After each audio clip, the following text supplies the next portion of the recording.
최근에 문제된 농약 분무기 소스 살포 그리고 술 면접 문제들을 보고자 합니다. 여기 그릴 있잖아요. 그릴이 이제 문제가 되지 않냐, 식품위생법 위반이 아니냐, 건강에 위해를 일으키는 조리기구를 사용한 것이 아니냐, 이 문제를 저희가 짚었었는데 실제로 이게 농약 살포기 문제도 있었고요. 저희도 많이 궁금했습니다. 이게 과연 어떤 과정에서 어떤 허락을 받았는지. 이제 홍성군청에서 민원이 접수되니까 축제에 사용됐던 조리기구를 확보해 기구류 검사기관에 검사를 의뢰했는데 한 주간 검사했고 다행히도 이 분무기가 납과 카드뮴, 니켈, 비소 등이 검출되지 않아서 음식 조리기구로 적합하다는 판단을 받긴 했네요. 좀 이상하지만 검사를 했다고 하니까. 다만 이제 그릴은 그렇게 되는데 이 농약 살포기 있죠. 요거는 이제 확보를 못했다고 하네요. 그래서 제대로 검사를 못했고 더본코리아 측은 이거 아이디어만 제공했고 자기가 구입한 거 아니다. 봉사단체가 했다 이렇게 해서 홍성구청이 결론적으로는 행사도 이미 끝났고 이제 이것들 뒤늦게 밝히기가 좀 어렵다라는 취지에서 행정처분은 진행하지 않기로 했습니다.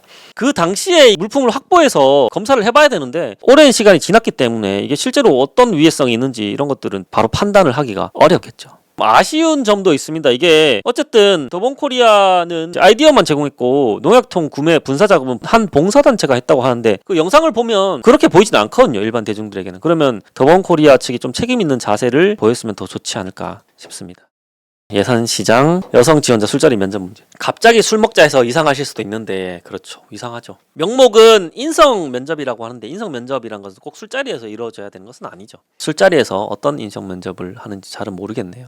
한잔 하시죠. 천천히 드세요. 남자친구 없으세요? 남자친구 있으면 안 되는데 왜 남자친구가 있으면 안 되죠? 이상하네요. 남자친구가 있는지 없는지가 중요한가요? 가맹점주 모집에? 참 이상하네요. 도망가서 이혼했다. 술은 왜 안 먹냐? 술 잘 먹게 생겼는데 지금이 어느 때인데 술을 강요하고 있네요. 이 A부장이란 분은 유튜브 백종원님이랑 같이 출연도 많이 한다고 알려져 있죠. 교육 후 단체 식사 자리에서 A부장이 나를 격려한 다음에 허벅지를 두들겼다. 허벅지를 두드리면 격려가 되나요? 참 이상합니다. 동료가 크게 항의했다라는 말은 요 위의 행위가 자연스러운 상황에서 나오는 건 아닌 거죠. 원래 술 면접을 한다고 했는데 알고 보니까 물어보니 술 면접을 한 것은 우리뿐이었다. 이렇게 한 거죠. 여성이라서 한 건가요? 아니면 마음에 들어서 한 건가요? 더본코리아 공식 입장이 나오는데요. 해당 직원은 즉시 업무 배제 조치했고요. 네, 잘하셨어요. 당사는 현 사안에 대해 매우 엄중하게 바라봐요. 그렇죠. 엄중하게 바라봐야죠. 한 번이 아닐 수도 있겠죠. 위법 사실이 없는지 외부 조사기관을 통해 철저하게 조사하고 엄중 조치하겠습니다. 네, 그래야 됩니다. 경찰에 고발을 하시는 건 어떤지 추천을 드립니다. 외부 조사기관이라고 하지 마시고 제가 보기에는 고발을 하는 게 좋을 것 같습니다. 제 식구 감사기를 해서는 안 되겠죠. A 부장님. 이력서에 있는 번호로 지가 휴대폰으로 전화해서 술 마시라고 한 거임. 네. 이력서에 있는 번호로 마음에 들어서 개인 번호로 연락해서 술 먹자고 했고 술 면접을 보자고 한 다음에 남자친구가 있는지 묻고 급기야 교육 후 단체 식사 자리에서 허벅지를 두들겼다라는 내용이죠. 허벅지 농가를 살렸다고요? 네.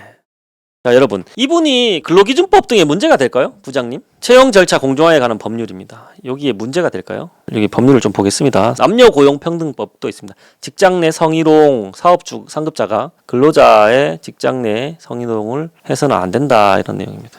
그런데 이게 점주 모집이라서 예산 상설 시장 점주 모집에 지원한 사람이라서 고용관계가 아니라서 상업적 계약관계이기 때문에 남녀고용평등법 적용이 어렵습니다. 이게 회사 내부의 관계면 남녀고용평등법이 적용되는데 적용이 되지 않고요. 더군다나 근로기준법에서도 직장 내 괴롭힘 행위에 대해서 과태료를 지급하는 규정들을 두고 있는데 근로자가 아니라서 직장 내 괴롭힘에도 안타깝게도 적용이 되지 않습니다. 그러니까 지금 구제할 수 있는 방법들은 사실 형법상인 것밖에 없어요. 형법상 구제 절차를 고민을 해야 되는데요. 결국은 허벅지에 손을 얹은 행위가 강제추행죄가 검토가 될 수 있을 것 같고요. 그리고 술자리에서 술을 계속 먹으라 한 게 일부 강요죄가 될 가능성은 있으나 이 정도는 폭행 협박이 아니라서 강요죄는 안 될 것 같아요. 그리고 기사를 보면 술자리에 참석하지 않은 사람에게 부당한 대우를 했다라고 되면 업무 방해가 적용이 되겠죠. 이번 사태를 더본코리아 측에서는 잘 대처를 해야 될 것 같습니다. 더군다나 여태까지 있었던 일은 식품위생법 같은 특별법 위반 그리고 음식에 대한 부분들 이런 부분들이 집중적으로 조명이 됐었는데 지금은 성희롱 문제, 성추행 문제 이런 문제들이 이제 수면 위로 떠오르기 시작했으니까 잘 대응을 해야 될 것 같습니다. 백석된장 120m 청수 논란 이렇게 천연 지하수만 사용한다고 이렇게 광고를 했었죠. 아시아투데이 보도에 따르면 지하 120m 청정수라고 했는데 사실은 100m 굴착 깊이밖에 안 됐다라는 거죠. 그래서 이 내용이 보도가 된 이후에 깨끗한 지하수로 변경됐고 120m라는 표현이 삭제가 됐다고 합니다. 원래는 지적을 받지 않았으면 계속 지하 120m 청정수라고 광고를 했을 것 같은데 지적을 받고 나서는 바로 내용을 삭제를 했습니다. 여러 가지 문제들이 많이 터져 나온다는 것은 점검을 대대적으로 한번 해야 될 것 같고 최초에 백종원 대표님이 대응을 좀 잘했다면 여기까지 문제는 커지지 않았을 것 같아요. 백햄 논란에서부터 논란들이 계속적으로 연달아서 나오고 있는데요. 앞으로 추가적으로 어떤 문제들이 논란이 되고 있는지 다뤄볼 예정이고요. 국민들이 많은 신뢰를 보내줬고 백종원이라는 캐릭터에 저희가 많은 칭찬 그리고 신뢰, 믿음, 상품 구매로 이어졌죠. 그런 것들이. 대중적인 브랜드를 런칭하는 데 도움을 줬고요. 방송에서 장사가 되지 않는 자영업자를 살려주는 그런 선한 이미지로 오랜 기간 동안 대중들의 사랑을 받아왔습니다. 그 선한 이미지를 통해서 많은 브랜드를 런칭하고 수익도 많이 올리셨죠. 하지만 그 선한 이미지가 오히려 이번 사태에서는 독이 된 것 같습니다. 백햄 논란도 마찬가지입니다. 한돈 농가를 살리겠다라는 것. 이것을 메인 마케팅 포인트로 삼다 보니까 한돈 농가를 그러면 살리는 게 구체적으로 더본코리아 측에 마치 수익을 얻지 않는 것처럼 혹은 수익을 얻기 위한 행위를 선한 행위로 포장하면서 비싼 가격에 제품을 내놓다 보니까 대중들의 많은 반발심을 가져오게 된 것 같습니다. 오늘은 여기까지 하겠습니다.